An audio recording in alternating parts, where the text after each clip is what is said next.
What the Darkness Tells Us, Episode 0, Pandora's Hatch. Roles: Electrician Wyatt Grayson, as played by Anthony Cannon. Narration also played by Anthony Cannon.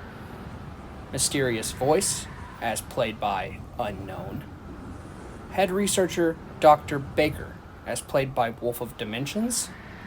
Cold Open, also performed by Wolf of Dimensions. Location: Nevada, USA. Date: February 1st, 1982. Time: 1200 hours. It was a dry, dreary day in the expansive Nevada desert.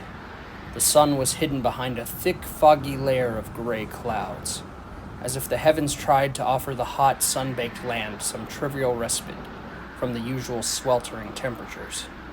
However, the distant cracking of thunder would emphasize how short an amount of time that gifted shade could be enjoyed.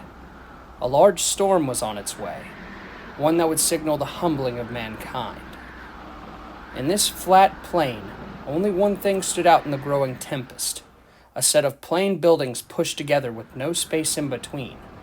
A singular entryway was at the south end.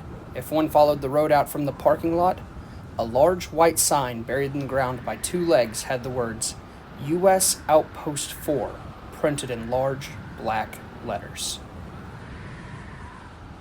Oh, hell.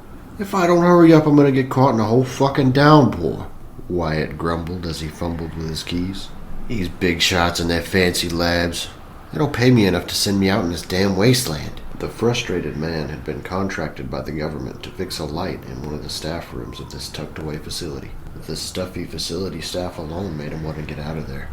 Be an electrician, they said. Yeah, no one else has to drive hours in this godforsaken desert for a damn light bulb. He shifted to his work truck before stopping in place.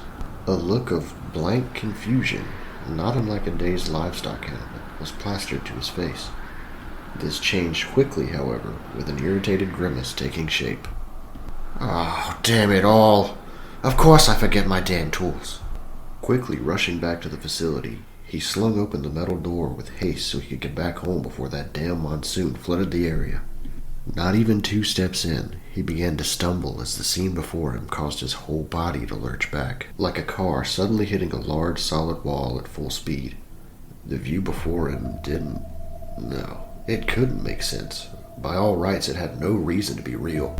But in front of him, the once pristine and cold white hallway to the main office was now coated in thick black smoke damage and massive scars caused by what looked like damage from a gigantic plasma torch that decorated the walls. Each mark was made up of 2 parallel lines. The damage was clean except at the base, as if the initial contact with whatever did this caused heavy tearing by heat. Only a light or two dimly flickered from the ceiling above, trying to maintain their existence, however futile it would be. The rest were either busted or hanging slightly, electricity occasionally cracking from the torn and mangled wires. What the hell is this? The shock alone prevented him from saying more than that. He found himself being drawn to the main door. What could have happened beyond those walls? As scared as he was, he couldn't help but want to discover for himself what happened, even as the rational part of his mind screamed to run. He knew, however, if he left now and reported it, he would never know what happened. The government wouldn't expose this to the public. No way. His curiosity got the better of him. Besides, he did have to get his tools. With a renewed confidence, he felt his legs move forward one slow step at a time. It was a rather disconnecting feeling, his legs moving automatically, but as if they did so on their own. His subconscious was still trying to fight for control, for survival's sake. He traced the outline of the burned cuts on the wall, a new sensation filling his nose as he stood in front of the pure white door with the words, "Personnel only," secured on the top half. A scent mix of charcoal and rotten meat stifled the already stale air. Wyatt found himself frozen, hand on the doorknob, trying to convince himself to discover what this proverbial Pandora's box would open to reveal. "Come on, body. I've already gotten this far. Don't quit on me now," he said as his hands shook some, his free hand pulling at one of his belt loops to calm himself. Soon the knob twisted, and he opened the door quickly. What sounded like a swarm of flies buzzed in front of him. On the ground lay, contorted and twisted at an unnatural angle, the corpse of the front desk woman. Her torso was severed almost completely. The wound was large and nasty, but also cauterized. It was as if someone swung a red-hot poker so hard it forcibly separated one's chest from their legs with a nasty ripping effect. Her lower half was twisted where the flesh connected, facing down. The upper half, however, was facing up at him, a look of pure shock and horror. Her eyes seemed to be pleading for her existence to be spared, the hands reaching out as to block something, gripped in a final, futile rage. He only just now realized he was on his knees. They must have buckled, along with his will, at the grotesque sight before him. In that moment, his eyes surveyed the rest of the room with fervent horror.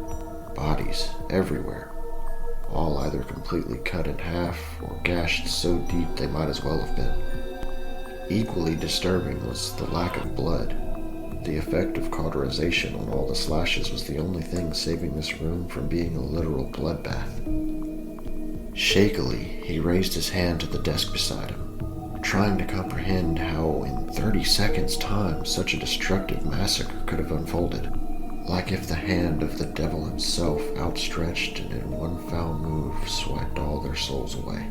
His nausea would be put on hold when in a moment of surprise he felt his hand touching something coarse on the desk. Kind of like sandpaper? No, it was too rounded. His eyes would glance down to see the sandwich the front desk lady had been eating when he left. It was stale as a rock, but how?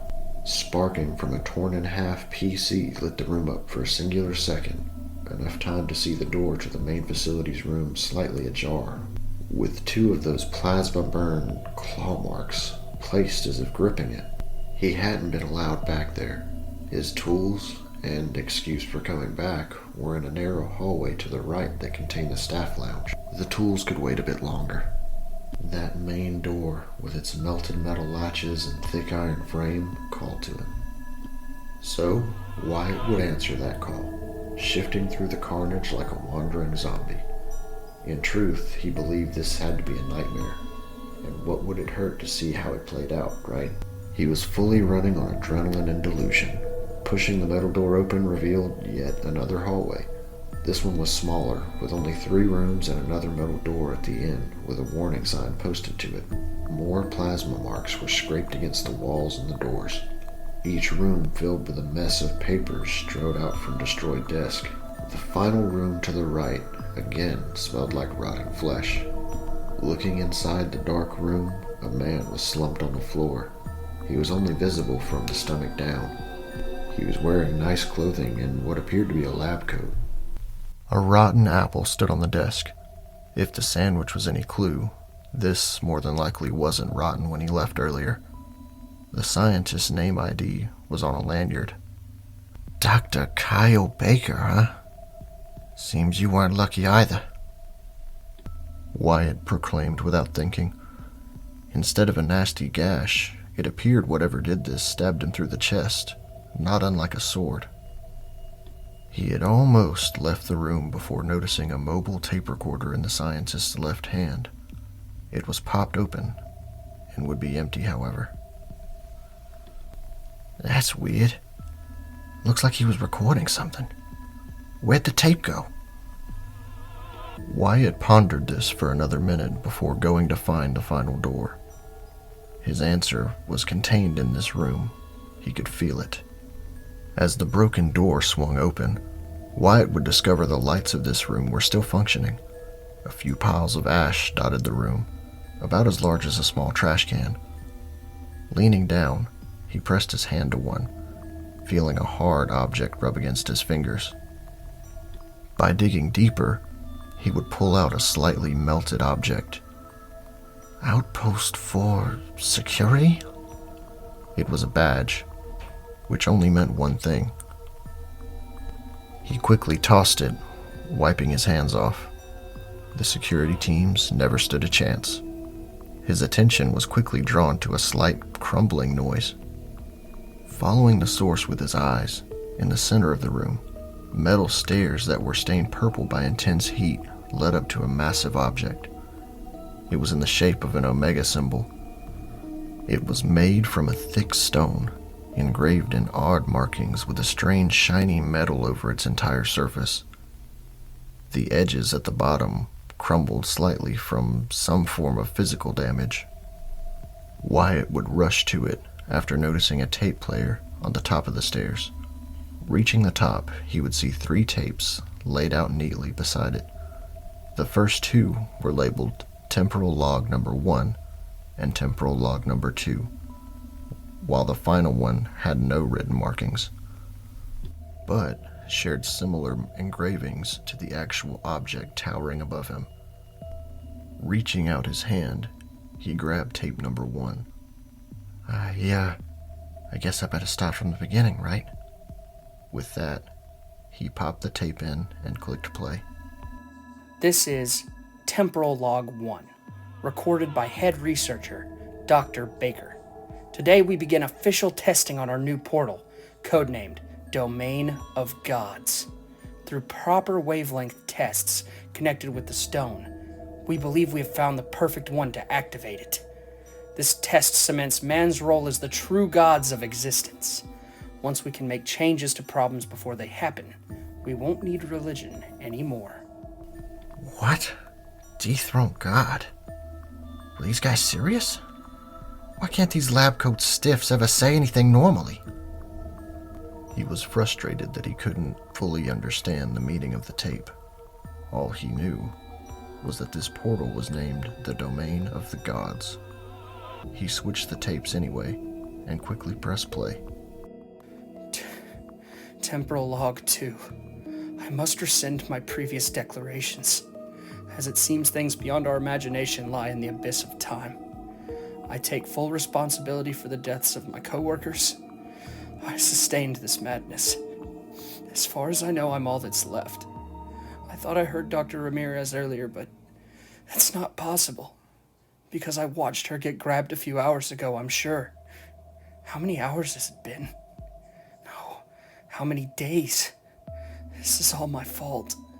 If anyone finds this, please destroy that gate to the Inferno before humanity is wiped away. Please. Oh God, please.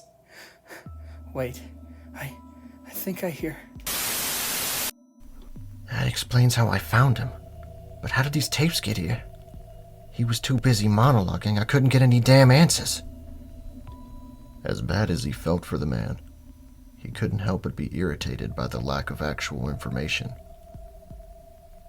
He popped the second tape out, then lifted the third one, looking over its strange, shiny engravings buried into the tape. Well, third time's the charm, he remarked as he popped it in, clicking play. The player warbled and ran hot, smoking some as the engravings glowed a light blue on the tape. A high-pitched whine began before white noise took over, and finally, a garbled, spine-chilling voice filled the space around him completely. The room was shaking as the Domain of the Gods engravings glowed in the same color as the tape as it spoke.